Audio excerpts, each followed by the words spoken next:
Tu es allongé sur un sol de terre froide, pas de lit, pas de nom, juste le poids de ton propre corps et une certitude qui ne fait plus mal car elle a cessé de te surprendre. Ton ventre est de nouveau gonflé. Tu ne sais pas combien de semaines il reste. Tu sais seulement que ce n'est pas la première fois et que ce ne sera pas la dernière. Tu as 17 ans, mais ton corps semble avoir vécu plusieurs vies. C'est ta 4e grossesse en 6 ans. Aucun des enfants que tu as mis au monde n'est resté avec toi. Le premier était un garçon. Tu t'en souviens avec une clarté qui te brûle de l'intérieur. Son visage pressé contre ta poitrine, sa respiration désordonnée, le son qu'il a fait quand ils l'ont arraché de tes bras. Ce son n'est jamais parti. Il revient la nuit, quand le silence devient trop grand. La deuxième était une fille. Elle avait un peu plus d'1 an quand ils l'ont envoyée loin, dans un endroit dont tu comprenais à peine le nom. Il n'y a eu aucune trace d'elle en tant que fille, seulement en tant que marchandise. Le troisième n'a pas vu le jour. Il n'y a pas eu de mots pour l'expliquer, ni d'espace pour le deuil. Le système n'avait pas de langage pour cela. Maintenant, un 4e est en route, et tu sais déjà ce qui va se passer. Non pas parce que quelqu'un te l'a dit, mais parce qu'ici, rien n'est incertain. Tu n'es pas considéré comme une mère. Dans les livres où ton destin est décidé, ton nom n'apparaît pas. Il y a des chiffres, âge, état physique, et un mot écrit d'une encre ferme, comme si c'était une bénédiction alors qu'en réalité, c'est une condamnation. Fertile, c'est la Virginie, année 1842. Et ce qui t'arrive n'est pas enregistré comme un abus, ni comme un crime, ni même comme quelque chose d'exceptionnel. C'est une pratique acceptée, un rouage de plus dans une économie qui se présente comme ordonnée et rationnelle. On appelle cela le croissance naturelle, mais il n'y a rien de naturel dans une vie conçue dès le début pour être exploitée. Pas de hasard, pas de choix, seulement du calcul. Pendant des générations, ce système a appris à parler sa propre langue. Une langue où les corps sont mesurés comme des ressources et les naissances sont enregistrées comme des profits futurs. Une langue où le silence des femmes est confondu avec l'obéissance et leur résistance est effacée des registres. Car les registres ne racontent pas d'histoire, les registres comptent des valeurs. Peut-être te demandes-tu comment il a été possible qu'une nation qui parlait de liberté ait bâti sa richesse sur quelque chose d'aussi méticuleusement déshumanisé. Comment une réalité où la douleur n'avait pas besoin d'être cachée, seulement réorganisée, a été normalisée. La réponse ne se trouve pas chez un seul homme ni dans un seul lieu. Elle se trouve dans une logique partagée, répétée, défendue comme nécessaire. Pendant que tu restes immobile sur la terre, tu comprends quelque chose que personne ne t'a expliqué. Ici, tu n'existes pas en tant que personne. Tu existes en tant que fonction. Comme une pièce remplaçable au sein d'un système qui n'a pas besoin de te voir pour continuer à fonctionner. Et pourtant, ton expérience, ton corps, ta mémoire, tes pertes, soutient tout le reste. Ce n'est pas seulement ton histoire, c'est l'histoire d'un mécanisme qui a transformé l'intimité en industrie et la vie en comptabilité. Un chapitre sombre qui n'apparaît généralement pas dans les livres, mais qui a laissé des traces profondes, invisibles à l'œil nu et toujours présentes. Pour comprendre comment ce système a vu le jour, il faut remonter quelques décennies en arrière et observer ce qui s'est passé lorsque le monde a cru que quelque chose était sur le point de se terminer. En 1808, les États-Unis ont officiellement interdit l'importation de personnes asservies depuis l'Afrique. Dans les discours publics, cela a été présenté comme un geste moral, presque comme une victoire. Beaucoup ont célébré. D'autres ont poussé un soupir de soulagement. On a dit que c'était le début de la fin. Mais l'histoire fonctionne rarement de la manière dont elle est annoncée. L'interdiction n'a pas affaibli l'institution. Elle l'a forcée à s'adapter. Ce qui dépendait auparavant des bateaux et des routes océaniques s'est transformé en un système interne, plus contrôlé, plus efficace et, à bien des égards, plus rentable. Le flux ne s'est pas arrêté, il a simplement changé de direction. Il ne venait plus de l'extérieur. Il naissait désormais à l'intérieur du pays. En même temps, le Sud profond connaissait une transformation économique sans précédent. Le coton était devenu le centre de tout. Une innovation technique a multiplié la production et ouvert des terres qui ne pouvaient auparavant pas être exploitées à grande échelle. Les champs s'étendaient à perte de vue, et la demande de main-d'œuvre augmentait à un rythme qu'aucun marché traditionnel ne pouvait soutenir. Il fallait des corps, beaucoup de corps, de manière constante. Sans nouvelles importations, le système a trouvé sa solution dans quelque chose qui avait toujours existé, mais qui prenait désormais un nouveau sens, la reproduction forcée. Les États du Haut-Sud, où l'agriculture traditionnelle commençait à perdre de son importance, se sont reconfigurés en centres d'approvisionnement humain, Virginie, Maryland, Kentucky. Des lieux où l'on ne parlait plus seulement de récolte, mais d'augmentation. La logique était froide, mais parfaitement cohérente dans son propre cadre. Chaque naissance représentait une expansion du capital. Chaque enfant était un investissement à long terme. Et chaque femme fertile, une source renouvelable de valeur. Politiciens, législateurs et propriétaires en parlaient sans détour, utilisant le langage de l'économie, comme si cela suffisait à effacer toute trace d'humanité. Elle était défendue comme une nécessité du marché. Elle était justifiée comme une pratique légale. Elle était protégée par l'autorité de l'État. Ce n'était pas un excès caché, mais une stratégie largement connue. Les chiffres circulaient dans les documents officiels, dans les discours législatifs, dans les correspondances privées. Tout était visible, à condition de savoir où regarder. Le plus inquiétant n'est pas seulement que ce système ait existé, mais qu'il ait été accepté comme raisonnable, qu'il soit présenté comme une solution intelligente à un problème logistique, que l'on parle des personnes avec la même distance que l'on parlait des terres ou des outils. La morale n'a pas disparu. Elle a été réorganisée pour servir un objectif plus vaste, la préservation du profit. D'un point de vue actuel, il est difficile d'imaginer comment tant de personnes ont pu cohabiter avec cette réalité sans la remettre ouvertement en question. Mais à l'époque, la légalité fonctionnait comme une anesthésie. Ce qui était permis se confondait avec ce qui était juste, et ce qui était rentable devenait inévitable. Ainsi, tandis que le pays affirmait progresser vers des idéaux plus élevés, une industrie encore plus précise, encore plus silencieuse, se consolidait en ses entrailles. Une industrie qui n'avait pas besoin de navires ni de chaînes visibles, car elle avait appris à opérer au sein des foyers, des corps et du temps lui-même. Et au centre de tout, sans voix dans les débats ni place dans les registres, se trouvaient les femmes. Non pas comme sujet de l'histoire, mais comme le moyen par lequel le système garantissait sa propre continuité. Pour soutenir cette nouvelle logique, le système avait besoin de plus que de lois et de marchés. Il avait besoin de méthodes. Il devait transformer l'imprévisible de la vie humaine en un processus contrôlable. Et c'est ce qu'il a fait. Dans de nombreuses plantations, la reproduction a cessé d'être une conséquence pour devenir un objectif planifié. Rien n'était laissé au hasard. Tout commençait par l'observation. Non pas un regard désinvolte, mais une évaluation. L'âge était la première chose. Plus jeune, mieux c'était. La santé était examinée attentivement. La force du corps, la forme des hanches, la résistance au travail. Chaque trait était interprété comme un indicateur de performance future, comme si le corps pouvait se lire comme un bilan comptable. On ne demandait pas, on n'expliquait pas.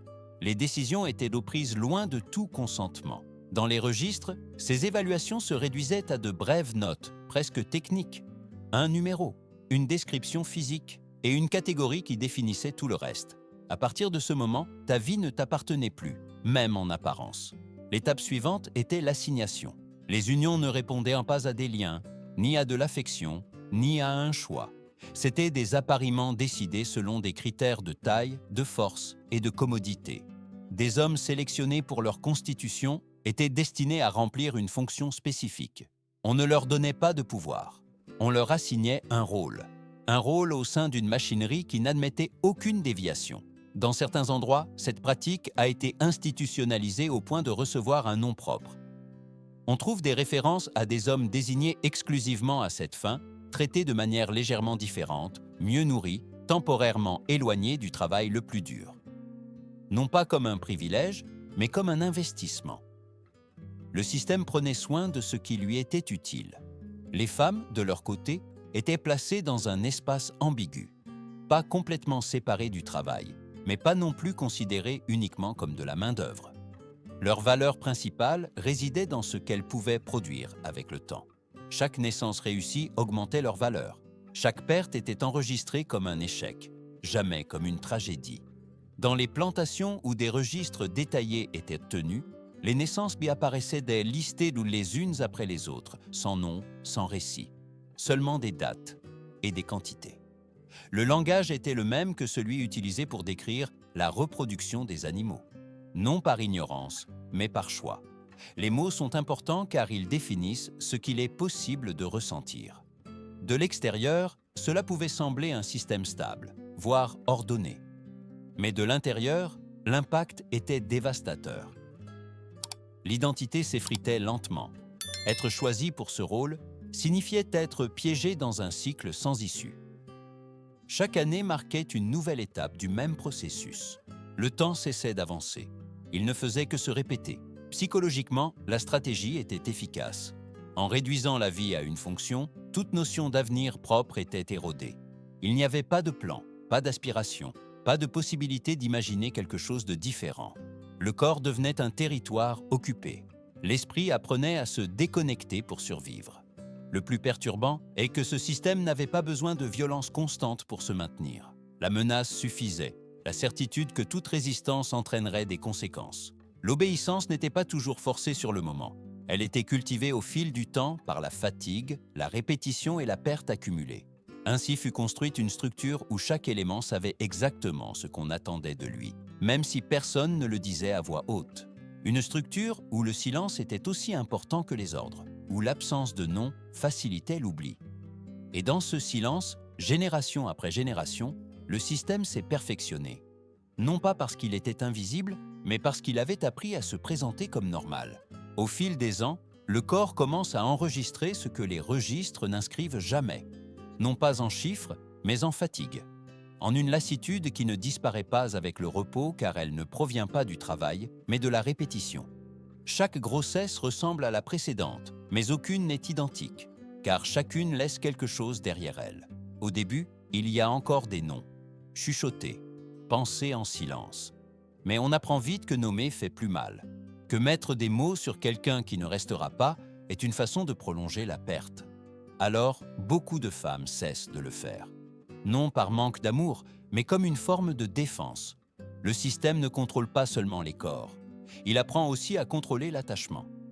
Les séparations ne sont pas annoncées. Elles arrivent. Un jour, tu reviens des champs et l'espace est vide. Pas d'explication, pas d'adieu. L'absence s'installe comme une présence constante. Et avec le temps, la mémoire commence à s'éroder. Les visages deviennent flous, les sons se confondent.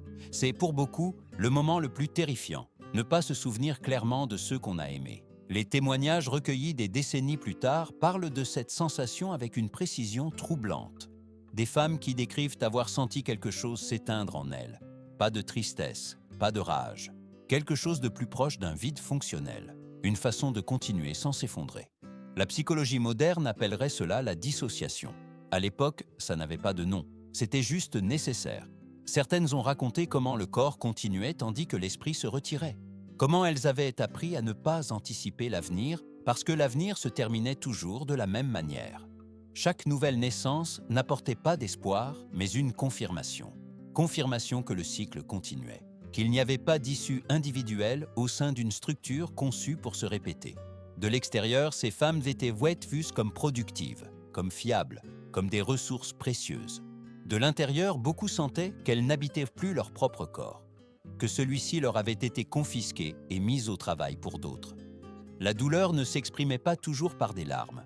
Parfois, elle se manifestait par un silence prolongé, par un regard fixe, par une absence que les autres apprenaient à ignorer. Comparé à ce que nous savons aujourd'hui sur le traumatisme prolongé, le schéma est clair. Lorsque la perte devient constante et qu'il n'y a pas d'espace pour la traiter, l'esprit cherche des raccourcis pour survivre. Des compartiments se ferment, des réponses s'éteignent, non pas parce que le dommage est moindre, mais parce qu'il est trop grand. Ainsi, génération après génération, une blessure invisible s'est accumulée. Une blessure qui n'apparaît ni dans les chiffres, ni dans les discours officiels, mais qui se transmettait par des gestes, des peurs inexplicables, une relation brisée avec son propre corps. Le système n'avait pas besoin de détruire physiquement ces femmes. Il suffisait de les briser de l'intérieur. Et pourtant, même dans cet état, beaucoup continuaient d'attendre quelque chose d'indéfinissable. Pas une liberté immédiate, pas de justice, quelque chose de plus petit et de plus profond. La possibilité que quelqu'un, un jour, reconnaisse que ce qu'elles avaient vécu n'était ni naturel, ni inévitable, ni acceptable. Tandis que les pertes s'accumulaient en silence, le système continuait de fonctionner avec une précision presque mathématique. Dans des villes comme Richmond, la vie humaine circulait à travers des marchés organisés, visibles, intégrés à l'économie quotidienne. Ce n'étaient pas des espaces cachés ni marginaux, c'étaient des centres actifs où l'avenir de milliers de personnes était négocié sous une logique strictement commerciale. Dans ces lieux, le langage importait autant que l'échange. Les mots adoucissaient ce qui, autrement, aurait été impossible à justifier. Les enfants étaient décrits comme des « augmentations », un terme financier, quelque chose qui croît avec le temps. Les femmes étaient classées selon leur historique reproductif, non pas comme des mères, mais comme des actifs à rendement prouvé. La comptabilité n'enregistrait pas les larmes, seulement les projections. Les naissances devenaient des promesses. Promesses de travail futur, de profits différés, de stabilité pour ceux qui détenaient les droits légaux sur ces corps. Dès qu'un enfant pouvait marcher et obéir à des ordres simples, il commençait à générer de la valeur. Et lorsqu'il atteignait un âge minimal pour survivre à la séparation, il devenait également échangeable. Le système avait appris à calculer même le seuil du déracinement. Les marchés ne faisaient pas de distinction entre les histoires, seulement entre les catégories. Main-d'œuvre, potentiel reproductif, valeur spéciale. Chaque classification répondait à une demande spécifique. Et chaque demande trouvait son offre car elle avait été soigneusement produite. Il ne s'agissait pas d'excès isolés, mais d'une chaîne parfaitement alignée. Certains noms émergent dans les registres comme des exemples notoires de cette logique poussée à l'extrême. Des opérateurs connus, respectés dans leur milieu, qui géraient de grands groupes de femmes selon des critères sélectifs. Ils n'agissaient pas en secret. Leur méthode était d'en commenter, discuter, voire imiter. La légalité non seulement les protégeait, elle les légitimait. Le plus perturbant n'est pas seulement l'échelle, mais la normalité. Ces pratiques coexistaient avec les églises, les écoles et les discours moraux. Elles n'étaient pas perçues comme une contradiction, mais comme une réalité parallèle qui ne méritait pas d'être remise en question. La société avait appris à regarder ailleurs, convaincue que l'ordre dépendait de cette omission. D'un point de vue contemporain, il est évident que ce type de système ne se maintient pas uniquement par la force. Il se maintient parce qu'il parvient à transformer la conscience collective. Parce qu'il rend l'inacceptable routinier, parce qu'il répète un récit jusqu'à ce qu'il ne semble plus étrange. Ainsi, tandis que les chiffres augmentaient et que les échanges se multipliaient, le coût humain restait hors bilan. Non par erreur, mais par conception. La douleur n'était pas une variable pertinente. La perte n'affectait pas le calcul. Et la vie, réduite à son utilité économique, pouvait circuler sans laisser de traces. Ce fut le cœur du marché, un espace où l'humanité se fragmentait en parties mesurables et où chaque transaction renforçait l'idée que tout avait un prix. Même ce qui n'aurait jamais dû en avoir, même au sein d'une structure conçue pour ne laisser aucune place au choix, il y eut des gestes qui ne figuraient pas dans les registres, pas toujours visibles, pas toujours compréhensibles de l'extérieur, mais réels. Des formes de résistance qui ne cherchaient pas à renverser le système, mais à retrouver, ne fût-ce que pour quelques instants, une minimale sensation de contrôle sur sa propre existence. Certaines femmes ont appris d'autres, à voix basse, loin de tout témoin. Des connaissances transmises comme des chuchotements, hérités des générations précédentes. Elles savaient quelles plantes pouvaient altérer le cours d'une grossesse, quelles infusions pouvaient provoquer un retard, une interruption silencieuse. Ce n'était ni ignorance ni superstition. C'était une réponse désespérée face à une vie qui ne leur appartenait pas. Une tentative de dire non quand le langage n'était plus une option. D'autres résistances furent plus subtiles. Refuser de s'attacher, se retirer émotionnellement, bloquer l'accès à tout geste qui pourrait être interprété comme une coopération. Ces formes d'opposition n'apparaissaient pas dans les rapports car elles ne pouvaient être mesurées. Mais elles avaient des conséquences, et le système le savait. C'est pourquoi il réagissait par des avertissements, des châtiments exemplaires, des mécanismes conçus pour décourager toute déviation. Dans certains cas, la résistance a pris des formes qu'il est encore difficile de nommer aujourd'hui. Des décisions extrêmes nées non de la haine, mais de la peur que le cycle ne se répète sans fin. Des histoires qui ont plus tard inspiré des récits de fiction, car la réalité était trop lourde pour être racontée directement. Non pas comme une justification, mais comme un témoignage de jusqu'où un être humain peut aller lorsque toutes les alternatives ont été annulées. Ces actions ne doivent pas être lues comme des exceptions isolées, mais comme des symptômes d'un système qui poussait les gens jusqu'aux limites de l'imaginable. Lorsque l'autonomie disparaît complètement, la morale cesse d'être une abstraction et devient une urgence immédiate. Il ne s'agit pas de choisir entre le bien et le mal, mais entre le supportable et l'impossible. D'un regard contemporain, ces réponses révèlent quelque chose de fondamental. L'oppression totale n'élimine pas la volonté, elle la déforme. Elle l'oblige à s'exprimer en marge, dans des zones grises où les catégories traditionnelles cessent d'être utiles. Ce qui semblait incompréhensible pour certains était pour ceux qui l'ont vécu la seule façon de préserver quelque chose d'essentiel. Le système, cependant, interprétait ces résistances comme des défaillances techniques, comme des déviations à corriger, jamais comme un signe que quelque chose n'allait profondément pas. La structure ne se remettait pas en question. Elle ajustait ses méthodes, elle affinait le contrôle, elle augmentait la surveillance. Et pourtant, ces fissures ont existé, petites, fragiles, presque invisibles, mais suffisantes pour démontrer que, même dans les conditions les plus restrictives, l'humanité ne disparaît pas complètement. Elle se replie, elle attend. Elle survit de manière qui ne laisse pas toujours de traces, mais qui compte, car chaque geste de résistance, aussi minime fût-il, défiait le récit central du système, que ces personnes n'avaient pas de volonté, qu'elles n'étaient que des fonctions, qu'elles pouvaient être complètement dominées. La réalité, bien que réduite au silence, racontait une autre histoire. Lorsque le système légal qui avait soutenu tout cela commença à s'effondrer, beaucoup pensèrent qu'avec lui viendrait aussi la clôture, que la proclamation de nouvelles lois apporterait justice, reconnaissance, une forme de réparation. Mais ce qui suivit fut quelque chose de différent. Non pas un règlement de compte, mais un silence prolongé. La fin formelle de l'esclavage marqua le début d'une étape inconfortable pour la mémoire collective. Les plantations changèrent de nom, les registres furent archivés, les fortunes accumulées ne se défirent pas, elles furent héritées. Ceux qui avaient rebâti leur richesse à partir de ce système continuèrent d'occuper des postes d'influence, désormais dans une société qui préférait regarder vers l'avenir sans trop examiner le passé. Il n'y eut pas de procès pour ce qui s'était passé, pas de commission pour demander ce qu'il était advenu des femmes, des enfants, des familles séparées. L'histoire officielle avança rapidement, comme si s'arrêter impliquait de reconnaître une dette impossible à honorer. Et dans cette avancée, de nombreuses voix furent laissées pour compte. Pour ceux qui avaient survécu, la liberté ne signifia pas un retour immédiat à ce qui avait été perdu. Elle signifia dans de nombreux cas la possibilité de chercher des noms, chercher des traces, chercher des liens brisés depuis des décennies. Les journaux commencèrent à se remplir de petites annonces, écrites avec une urgence qui traverse le temps. C'étaient des appels simples, presque désespérés, qui tentaient de reconstruire ce que le système avait démantelé. Des mères décrivant de minuscules cicatrices sur le visage d'enfants qui seraient maintenant adultes. Des enfants qui cherchaient des femmes dont ils se rappelaient à peine une voix. Des familles entières essayant de se reconstituer à partir de fragments.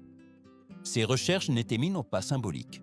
C'étaient de véritables tentatives de récupérer une vie interrompue. La plupart n'obtinrent pas de réponse. Les noms avaient été changés, les destins effacés.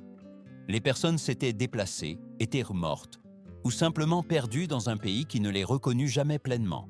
Chaque annonce sans réponse était une blessure ouverte, non pas une défaite individuelle, mais le résultat prévisible d'un système qui avait fait de la séparation une pratique courante. Cette période ultérieure ne fut pas une nouvelle page, mais une continuation marquée par l'absence. Le manque de reconnaissance institutionnelle aggrava le préjudice. Sans vérité publique, il n'y eut pas de deuil collectif. Sans deuil, il n'y eut pas de clôture. Seulement une mémoire dispersée, soutenue par ceux qui refusaient d'oublier. D'un point de vue actuel, il est évident que le silence ne fut pas accidentel. Ce fut un choix, une façon de préserver la stabilité en évitant les questions inconfortables. Mais les conséquences de ce choix s'étendirent au-delà d'une génération. Car ce qui n'est pas nommé ne disparaît pas. Cela se transforme en une présence latente, en une ombre qui réapparaît quand on s'y attend le moins. Ainsi, tandis que le pays reconstruisait son identité, des millions d'histoires restèrent en suspens, attendant d'être entendues, non pas comme des accusations, mais comme des vérités nécessaires. Car comprendre ce qui s'est passé n'est pas un acte de reproche, mais une condition pour comprendre ce qui persiste encore. Au final, tout revient à la même image. Une femme anonyme sur un sol de terre.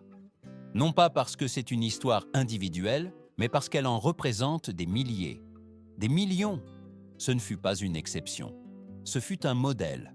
Un modèle répété avec précision pendant des générations, jusqu'à ce que la répétition elle-même le rende invisible. En 1860, des millions de personnes étaient soumises à ce système. Seule une fraction était arrivée d'autres continents. Le reste était né là, sur cette même terre qui proclamait la liberté. Né non d'un choix, mais d'une planification. D'un dessein qui a transformé l'intimité en infrastructure et la vie en un chiffre dans une équation économique. Les femmes qui ont rendu cette croissance possible n'ont pas laissé de monument. Il n'y a pas de statue avec leur nom.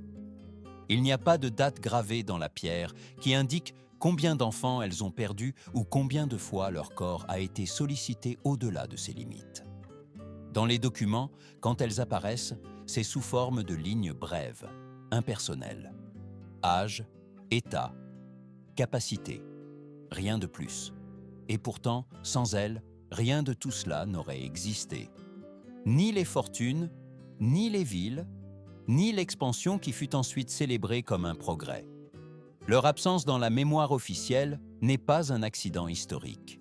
C'est la conséquence directe d'un système qui avait besoin d'effacer ceux qui le soutenaient au niveau le plus fondamental.